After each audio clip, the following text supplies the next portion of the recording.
O do Rodrigo Faro agora também, fazendo o Silvio, é bem interessante, né? Eu não li, vocês viram? Eu não... Bom, vamos ao cinema. Olha...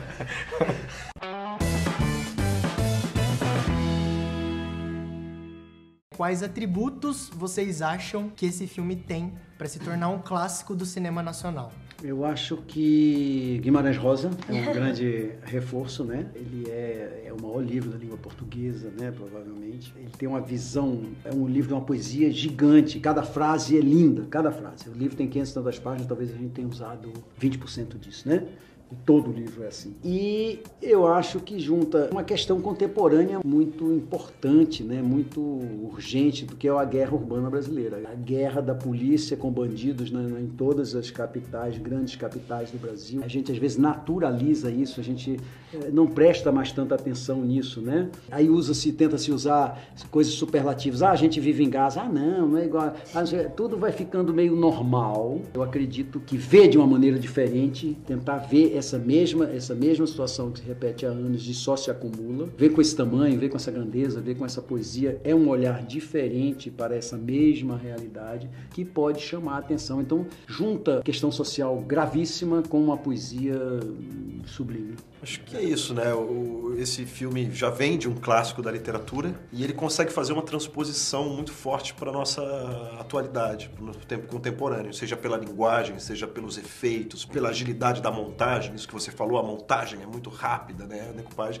Então você pega um clássico lá de 100 anos atrás e você transforma numa obra nova, numa obra contemporânea. Do mesmo jeito que Guimarães reinventou a língua para escrever esse livro, a gente teve que repensar todo o cinema, como se faz uma guerra, como se faz uma dança, como se faz um filme de favela. Então ele tem essa tentativa de fazer algo num tom diferente, que é um tom de ópera, que é um tom sublime, que é um tom poético, em que as falas rimam e que parece que é uma outra época, parece que é um outro lugar, mas todo mundo se reconhece nele. Talvez torne ele um clássico, é que apesar de tudo isso, todo mundo se reconhece no filme. De tudo que eles estão falando, de transpor um clássico para a contemporaneidade, também dá a nobreza, que é um julgamento entre bandidos, né? Então, filmou como se fosse um julgamento nobre, né? Essa guerra que também é tida como uma coisa ralé, muitas vezes, né? Pelo jornal, e é uma guerra trágica da nossa vida, da nossa sociedade, das nossas crianças, do Brasil, né? Não está em jogo a vida e a morte dele. Uma coisa chamada texto, né?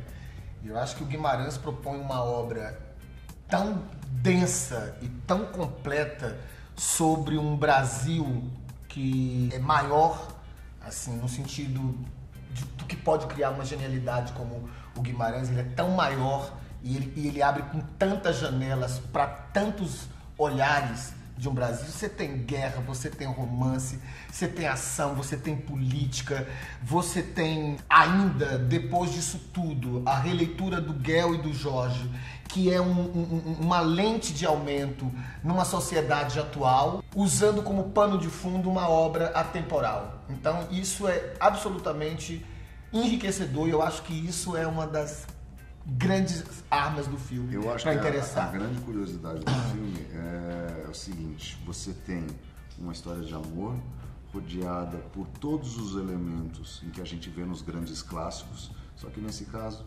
diferente. Se vai ser sucesso ou não, a gente não sabe, o futuro a Deus pertence, mas com uma certeza eu tenho. Sendo sucesso ou não, esse filme será uma referência do cinema nacional.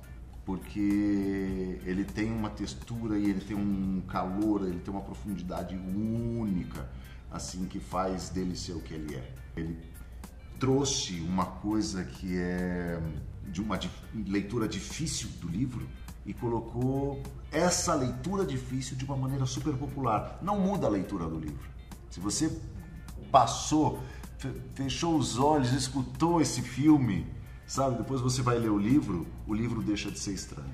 Então eu tenho certeza que os jovens fizeram assim com a literatura nacional, porque eu acho que muitas vezes, assim como o Grande Sertão é apresentado precocemente para o estudante, porque é uma leitura para iniciados, eu acho que se as escolas falassem assim, ó, vamos assistir o Grande Sertão para entender o que está naquele livro, leiam o livro depois do filme. Eu acho que vocês vão ter uma surpresa. Fica a dica, viu, escola? Cara, eu acho que vai virar um clássico pela assinatura de todos os artistas que estão envolvidos, né? Você falou da fotografia, você falou da direção. A gente tem esse texto difícil não porque ele é complicado, difícil porque ele é muito rico, né? Não é simples de você ler. E o filme traz uma temperatura de grandes clássicos. Se você fechar o olho agora e pensar em grandes clássicos que você tem para sua vida, eu tenho minha comparação para esse filme, que tem desde O Poderoso Chefão e O Vento Levou, O Senhor dos Anéis, Mad Max, tem muita coisa. E essas são as minhas referências. Assista ao filme e traga as suas.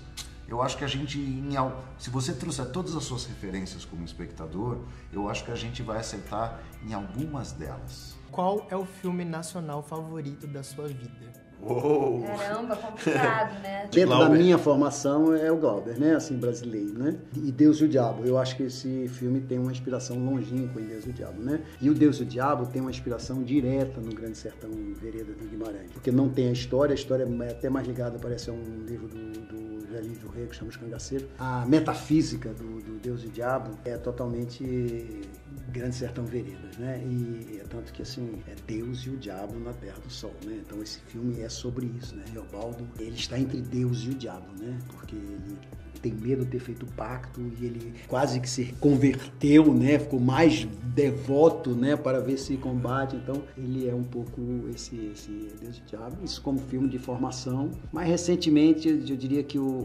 último filme brasileiro que me marcou muito, apontando para um caminho diferente, foi O Som ao Redor. Glauber, né? Incrível. Eu gosto muito do Macunaíma. Acho que é um filme também que me serve muito de inspiração. Eu gosto muito do Iracema, uma transamazônica. É um filme que também, como tom, assim, dentro da busca do cinema brasileiro, é algo que me inspira. E dos mais recentes, eu gosto muito do Madame Satã, do Carinho. Acho que é um filme dos recentes que é o que eu acho mais forte, mais corajoso. Acho que um dos filmes que mais me marcou, além desses que eles já falaram, é A Hora da Estrela, que eu acho que a Marcela me trouxe uma interpretação nova, assim, pro cinema. Cidade de Deus, que também é um marco, assim, né, do nosso cinema, dessa tragédia também. Eu tinha um terceiro. Eu tô do cinema do Coutinho, pra mim, assim, incluindo o jogo de cena, assim. Como a atuação é um dos meus baratos, assim, esse jogo entre o real e a ficção, eu acho muito fascinante o trabalho dele. Eu posso me arrepender daqui a 5 minutos, Não, você mas vai eu vou falar Central do Brasil. E eu ia falar Bye Bye Brasil. Eu vou te falar um filme que mexeu muito comigo, que eu assisti muitas vezes e que eu amo, que é O Redentor. Já assistiu esse filme? Lembro. Com Pedro Cardoso? Cardoso. Sim. Eu amo esse filme. Que ele toma um raio. Pra mim talvez não seja o melhor filme nacional, mas é talvez um dos meus filmes favoritos, assim, os que mais me diverte. Cara, eu vou falar um filme que eu fiz, mas por causa da retomada do cinema, eu acho que por causa de uma discussão que tá para além do filme, que é O Bicho de Sete Cabeças. Por que eu digo isso, assim? Porque eu acho que é extremamente importante quando você tem um filme jovem discutindo um assunto que é de muita importância. Primeiro a questão das drogas, né, na adolescência, que eu acho que é uma discussão que é muito pertinente no Brasil. Depois a retomada do cinema, eu acho que ele aponta isso, muito legal. E a questão manicomial, assim como são tratadas as pessoas com isso. Eu fiz Virou um filme. clássico também. Virou um clássico também, não é? Então eu acho que é um filme que eu acho que é um clássico também, nesse lugar diferente de Gabriela ou de outros grandiosos, o Deus e o Diabo na Terra do Sol. Eu acho que é um filme novo, um pouco parecido com o Grande Sertão nesse sentido, entendeu? É um filme novo, com possibilidades grandiosas, futuras, assim. O do Rodrigo Faro agora também, fazendo o Silvio, é bem interessante, né? Eu não li, você viu? Eu não... Bom, vamos ao cinema. Olha... Se você pudesse descrever Grande Sertão em apenas uma palavra, qual seria? Já. Nonada. Nonada. Nonada. Nonada é uma palavra símbolo, né, dessa obra que começa e termina a obra e ao mesmo tempo mostra que ela nunca termina. E eu, travessia. Porque a primeira palavra e a última do livro. São duas palavras que... E o nonada é uma invenção linguística, né? Representa todo o exercício do Guimarães e do filme. E num filme... Nonada, pessoal do TikTok, do É YouTube, pesquise o que é nonada. E Redemoinho também é uma boa. Pronto, no nada, travessia e redemoinho. Eu sou travesti. Então é isso, muito obrigado, gente. Obrigada a O filme você. fez um sucesso. Obrigada. Merece muito, eu amei de verdade.